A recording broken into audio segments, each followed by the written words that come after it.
pasar al siguiente bloque.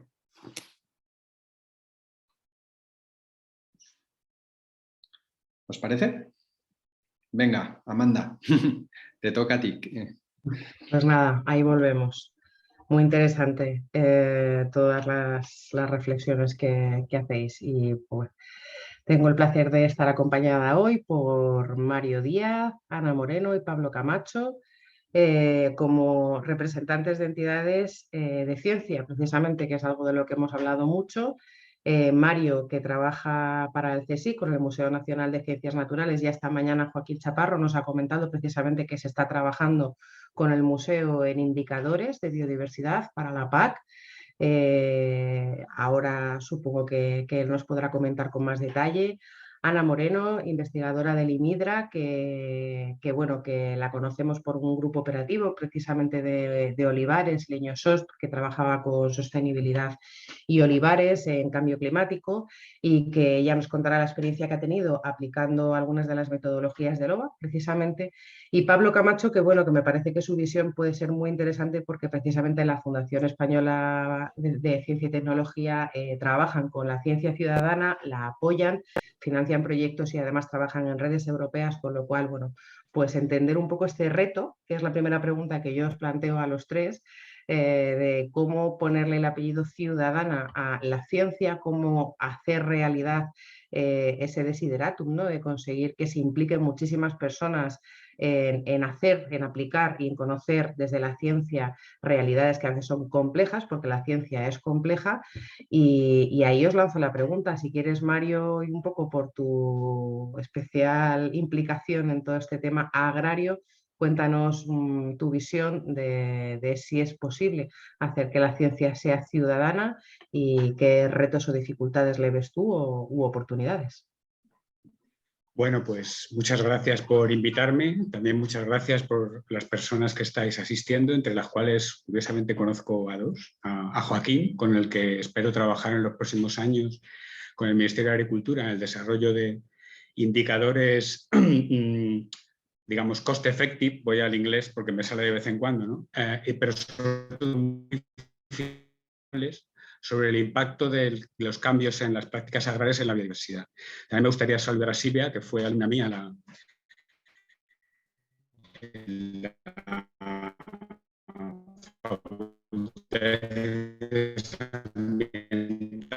de Toledo y que me alegro mucho del lugar. Bien, mi experiencia con indicadores y con seguimiento pues tiene mucho que ver con las aves. 15 años de seguimiento de aves comunes. Bien, la ciencia ciudadana, desde mi punto de vista, primero tiene que ser ciencia y luego ciudadana. Es decir, tiene que estar basada en diseños rigurosos, ¿no? Basados en preguntas que se quieren contestar.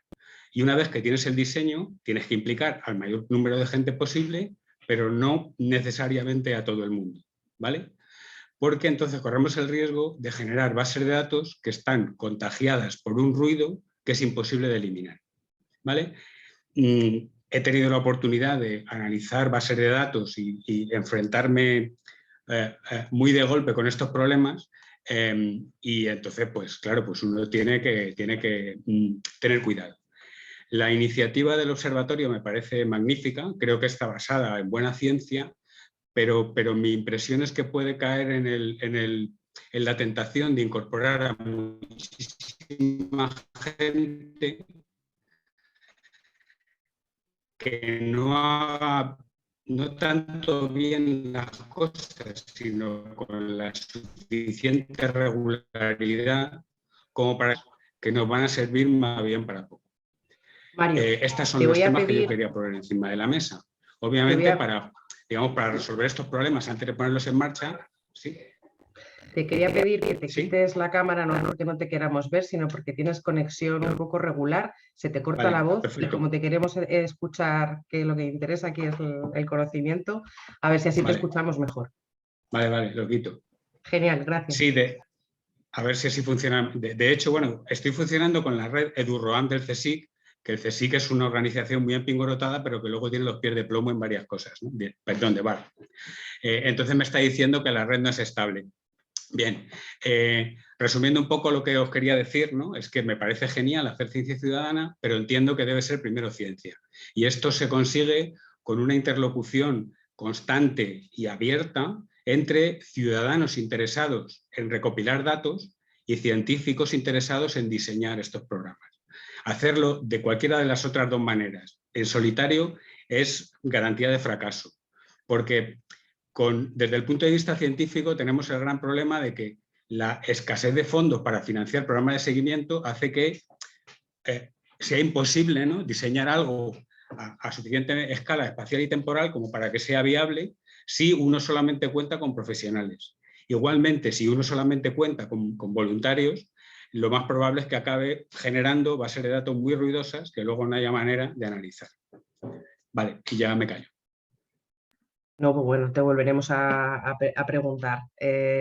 Ana, Mario nos habla de una escala de crear indicadores, que es lo que precisamente antes hablábamos, a un nivel ya muy grande. Cuando queremos hablar de política europea necesitamos pensar en el territorio de Europa, pero tú has aplicado LOBA a una escala pequeña, ¿no?, que era un proyecto. Cuéntanos tu experiencia con este observatorio y las metodologías. Hola, buenos días. Bueno, gracias por la invitación. Espero que me oigáis bien. Sí. Vale. Nosotros en el IMIDRA, el Instituto Madrileño de Investigación y Desarrollo Rural, Agrario y Alimentario, tenemos en marcha un grupo operativo que se llama Olivares de Miel en la Comunidad de Madrid, y lo que buscamos es aumentar la rentabilidad de los olivares tradicionales madrileños introduciendo cultivos de plantas aromáticas en las calles del olivar. Además, estamos incorporando colmenas de abejas melíferas en los alrededores de las fincas y bueno, entre muchas cosas que queremos ver, una de ellas y que nos parece muy importante es ver el aumento de la biodiversidad. O sea, si estos policultivos pueden generar ese valor añadido que hablaba Daniel, que puede diferenciar el producto. O sea, no creemos que el aceite de oliva vaya a cambiar la calidad por tener aromáticas plantadas en la cercanía, pero sí estamos mejorando un paisaje, ¿no? Estamos como creando que haya una diversidad agraria en un paisaje, bueno, pues que no deja de ser pues, un monocultivo de olivar. Entonces, nosotros teníamos planteados diferentes muestreos de insectos del suelo, de polinizadores, no solo de ver si las abejas solitarias iban a los cultivos de aromáticas, sino si otros abejorros, abejas solitarias, abejas de la miel, quería decir, si sírfidos, otros insectos, ¿no? Podían hospedarse en nuestras plantas aromáticas y tener una función que podrían ser, por ejemplo, pues ser depredadores o parasitoides de plagas que aparecen en nuestro olivar, ¿no? O tener esa función polinizadora. Entonces, bueno, dio la casualidad de que os pusisteis en contacto, ¿no? El OVA se puso en contacto con el IMIDRA por el anterior proyecto de cubiertas vegetales. Y en realidad muchos de los muestreos que íbamos a hacer, como los muestreos de suelos, eran comunes a los muestreos del observatorio. Entonces, pues nos lanzamos a colaborar con el OVA pues porque nos parecía que qué mejor manera, aparte de la información científica y que en un futuro se convertirá pues, en alguna publicación, o eso esperamos, pues trabajar con algo que yo creo que está trabajando más a pie de campo, ¿no? Y que los datos van a ser más directos o más, que sean entendibles, ¿no? Para todo el mundo. De hecho, por ejemplo, bueno, pues había, por falta de recursos, de tiempo y de personal, había una serie de muestreos que no nos planteamos hacer, como las visitas a los polinizadores, y gracias a LOBA y a la metodología que habíais planteado, pues nos pareció que no iba a consumir mucho tiempo más y que lo podíamos realizar entre todos, ¿no? Los que colaboramos en este proyecto. Así que sí que también creo que estos proyectos de ciencia ciudadana pueden incluso ayudar a los propios científicos, ¿no? A veces que nos enrevesamos mucho en ensayos muy complicados, pues que en realidad lo que nos piden o lo que nos pide o lo que le podemos dar también a las administraciones o a las empresas que pueden estar interesadas en estos proyectos son datos más sencillos incluso de analizar.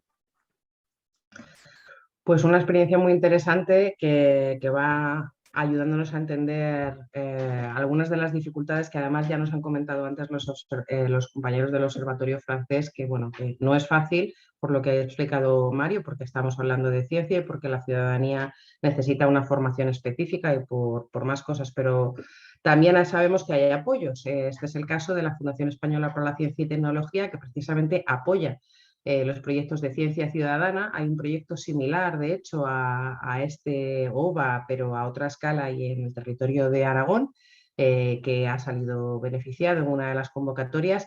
Y a mí me gustaría que Pablo nos explicase, desde tu conocimiento de lo que es ciencia ciudadana, pues precisamente cuáles son esos retos y oportunidades. Cuéntanos, Pablo. Bueno, muchas gracias, Amanda, muchas gracias también al Observatorio por la invitación y daros la enhorabuena por el proyecto también, porque creo que bueno, que es importante, aparte de desarrollar iniciativas, tener muy en cuenta el público, ¿no?, al que dirigís, en este caso profesionales de la agricultura y demás, que creo que es muy importante a la hora de diseñar este tipo de proyectos. Nosotros desde la Fundación Española para la Ciencia y Tecnología lo que hacemos un poco es catalizar la relación que hay entre la ciencia y la sociedad. Impulsamos el crecimiento de la cultura científica española, fomentamos la transferencia de conocimiento y todo ello a través de la divulgación, la educación, la formación, la información y el asesoramiento. Luego también colaboramos con otros agentes del sistema de ciencia y tecnología, también colaboramos en la internacionalización de la ciencia, por supuesto, en la generación y análisis de datos, damos soporte en la gestión de la información científica y la ciencia en abierto. Entonces, al final, todas estas patas en las que nos sostenemos se reflejan muy bien siempre en la ciencia ciudadana, que no es algo nuevo de ahora, ya lleva bastantes años. Y bueno, nosotros desde FECIT sí que pensamos que la ciencia ciudadana, no, aparte de ser una herramienta para la ciencia, también tiene que serlo para la toma de decisiones y el progreso social. Entonces ya hay bastante evidencia científica que la ciencia ciudadana está generando un impacto no solo, sobre todo a nivel medioambiental, porque son las iniciativas más mayoritarias que nosotros vemos que hay en España, sino que también provocan un impacto social y educativo relevante. Por lo tanto, siempre pensamos que es importante apoyarlas.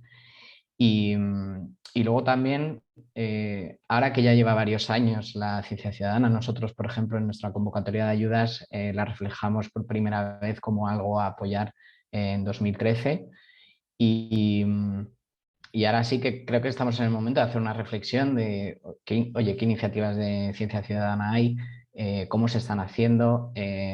Son muchas, como a lo mejor apuntaba Mario, que se están dedicando simplemente a tener un enfoque muy utilitarista, ¿no?, de la ciudadanía en cuanto a recogida de datos, y a lo mejor no les están implicando en lo que de verdad la ciencia ciudadana puede aportar a la ciudadanía, que es un poco ese feedback, ¿no?, esa relación ciencia y sociedad.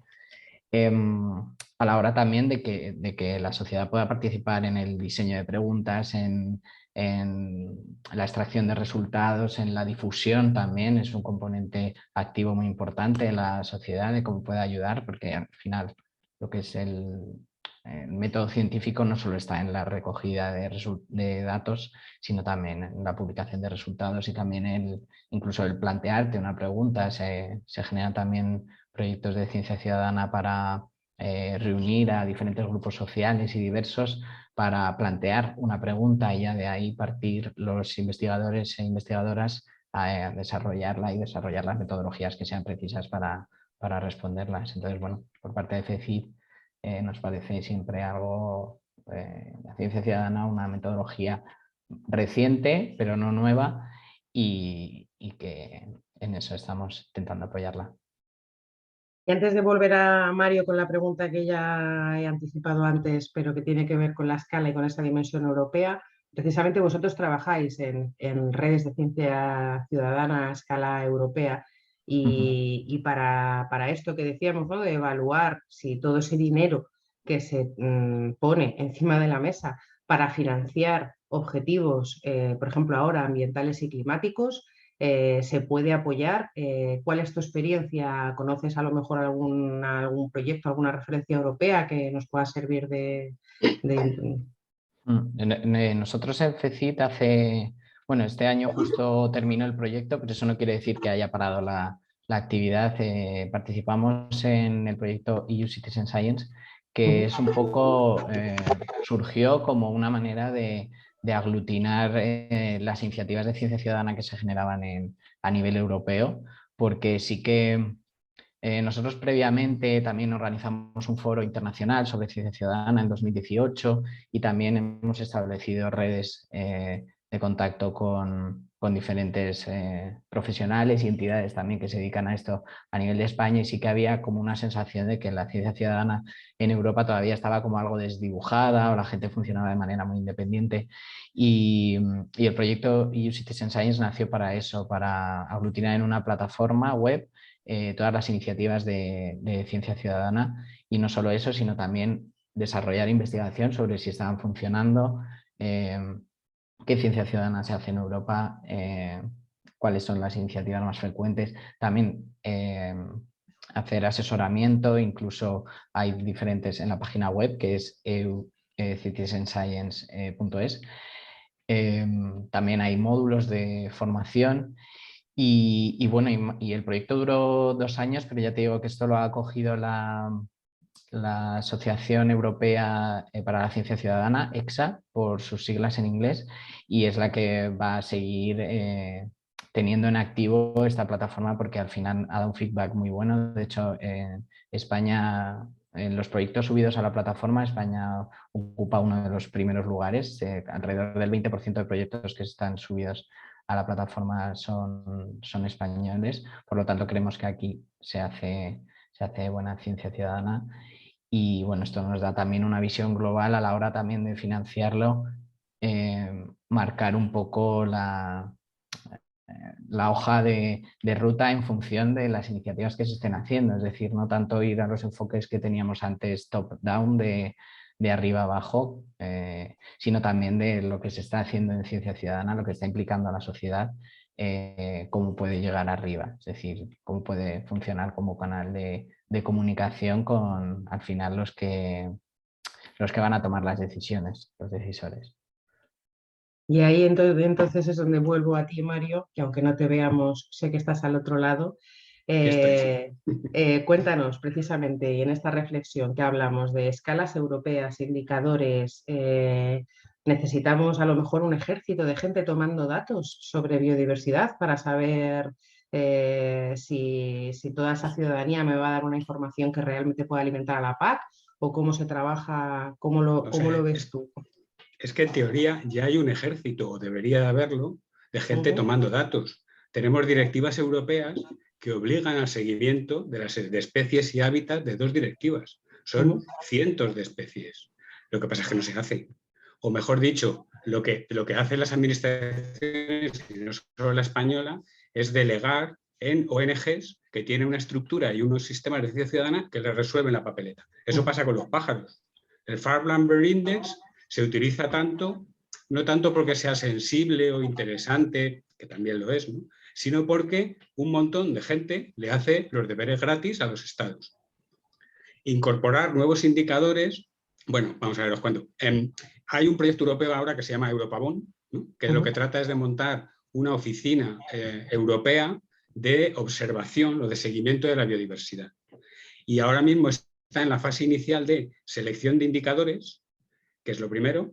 Lo segundo es medida rigurosa de los indicadores. Y lo tercero es quién lo mide. Muchos de los indicadores lo puede medir la gente. O sea, gente, ciudadano para mí quiere decir aficionado, quiere decir que no vive de esto, ¿no? Y lo hace porque le gusta, como yo hago mis estaciones de sacre de los pájaros, ¿vale? Entonces, ese es un gran proyecto europeo que pues tiene el gran problema de la financiación. La PAC tiene la ventaja, sobre todo la nueva PAC, que tiene por ley que dedicar muchísimos recursos a estos seguimientos. Serían seguimientos orientados, ¿no?, que es otro debate dentro de Europabón, si hay que hacer seguimiento básico de la biodiversidad, es decir, la biodiversidad europea esté donde esté, o si tiene que estar más orientado a acciones, ¿no? O sea, cómo afecta la política agraria a la biodiversidad, cómo afecta el desarrollo de infraestructuras a la biodiversidad. En teoría todo esto hay que hacerlo, pero luego no se hace.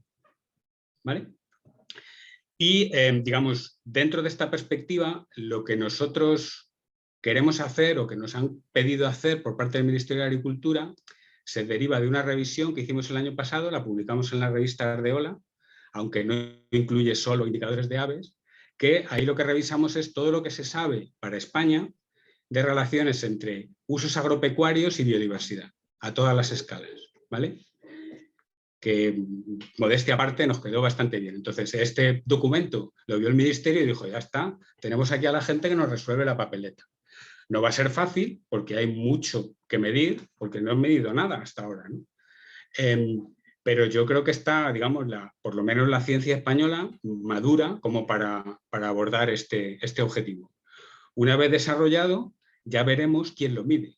Muy probablemente muchas cosas habrá que hacerlo con ciencia ciudadana porque la escala temporal y espacial no la puede financiar ningún Estado. Es muchísimo.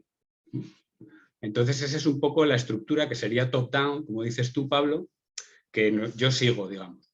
También estoy de acuerdo contigo en que un aspecto muy importante de la ciencia ciudadana tiene que ver con, digamos, labores de educación y de concienciación. O sea, una persona que mide abejas, siendo un agricultor, es mucho más receptivo a ideas de conservación de la biodiversidad de la paz que un señor que no lo hace o que viene un técnico a medírselo en su campo. Y eso es algo muy importante, muy, muy importante. Lo que pasa es que yo creo que tenemos que intentar compaginar todas las cosas para que no nos vayamos, o sea, para que los proyectos de ciencia ciudadana, estos bottom-up, no se vayan a meros, digamos, cuestiones de vamos a coger datos y a divertirnos saliendo al campo, ¿no? Que no es solamente eso, pero puede llegar a serlo, ni por otro lado que sean unos empingorotados científicos que apenas salen al campo los pobres, ¿no? Los que te diseñen algo que luego no sea realista. ¿Vale? Yo creo que estamos ahora en un punto interesante en este país para abordar esa colaboración. Que por otro lado ya hay muchos datos europeos, ¿eh? Hay proyectos europeos enteros en los que está definido claramente qué indicadores son los mejores, cómo se miden, cuánto cuesta. Bueno, o sea, hay información para aburrir. Pues me alegro de que hagas esa reflexión porque ahí es donde estamos nosotros también haciendo la reflexión, ¿no? Precisamente entiendo que tenemos aquí a las tres patas de una mesa que podrían ser desde el diseño hasta una entidad del ámbito más regional, como podría ser el INIDRA, que también ofrece asesoramiento y formación a través de diferentes unidades, porque bueno, hay estrategias como la custodia del territorio que también ayudan precisamente a prestar ese apoyo a quien quiera observar para que las observaciones sean buenas. Se pueden basar en la experiencia de investigadores como Ana, que nosotros además siempre decimos esto de que primero me lo aplico a mí y lo sufro en carnes propias y luego ya se lo predico a otro, ¿no? Y luego con el apoyo de entidades financieras como CECID y otras, que hay otras en las que nosotros estamos ahora mismo precisamente explorando para montar ese proyecto que creemos que une algo que a todo el mundo le interesa, ¿no? Que es la producción de alimentos bajo criterios de protección de paisaje, de salud y de otros conceptos de interés social, de gobernanza, algo que hemos hablado a lo largo de la mañana. Pues muchísimas gracias a los tres. No sé si alguno queréis hacer alguna reflexión más. No hemos tenido mucho tiempo, han sido intervenciones muy breves, pero os doy la palabra y si queréis alguno hacer alguna última reflexión antes de cerrar este bloque y pasar al siguiente. Nada. Agradeceros la invitación. No, gracias. Mejor dedicar el tiempo a las preguntas. Gracias. No sé si las preguntas tengo a los compañeros que están ahí respondiendo, Guillermo, Jordi, a todo el que pregunta algo en el chat, porque como en los eventos sabéis que siempre vamos pillados de tiempo. Así que yo he asumido un poquito de retraso de los anteriores. Vamos ahora mismo 7 minutos por detrás de la planificación, pero en la Fundación somos un poquito estrictos, así que lo dicho, muchísimas gracias por prestarnos la voz de la ciencia en esta sesión y damos paso al siguiente bloque, que me parece que es Jordi el que vuelve a tomar el relevo. Gracias. Muchas gracias a todos. Gracias. A vuestra disposición. Gracias. Tenemos 2 preguntas en la sección de preguntas y respuestas. Lo que pasa es que no están directamente relacionadas con este tema, son otras que está respondiendo Guillermo a esas preguntas. Así que si os parece vamos a pasar ya al último bloque.